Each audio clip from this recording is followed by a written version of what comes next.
Radhe Radhe friends. आज मैं आप लोगों से कुछ पूछना चाहती हूँ। क्या बहू होना गुनाह होता है? मैंने अक्सर लोगों को कहते सुनती हूँ, मैं अक्सर लोगों को कहती सुनी हूँ, हमारी बहू बेटी जैसी है। या आपने कभी किसी को ये कहते सुना है कि मम्मी बिल्कुल पापा जैसी हैं या पापा मम्मी जैसे हैं? नहीं ना, क्योंकि पापा पापा होते हैं, मम्मी मम्मी। उन्हें किसी के जैसा होने की जरूरत नहीं है। जब हम किसी के जैसा होना चाहते हैं तो अपने अस्तित्व पर ही प्रहार कर देते हैं। बहू बेटी जैसी होनी चाहिए, यह शब्द बहू की पहचान पर प्रश्न उठाता है।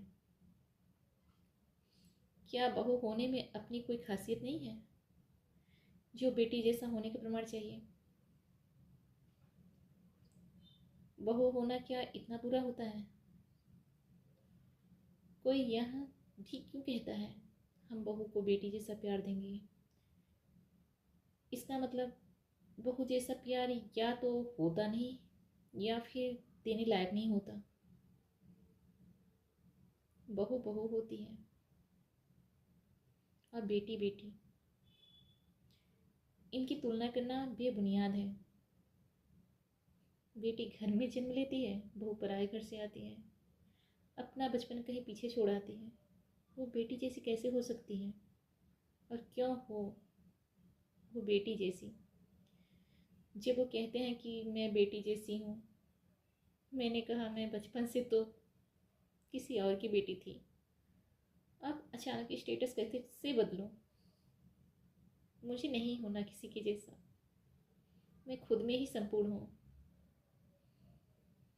अगर हो सके तो बुरे वक्त में साथ खड़े रहना, मेरी स्वाभाविक कमजोरियों पर हंसना मत, मेरी बहू होने पर सवाल मत खड़े करना।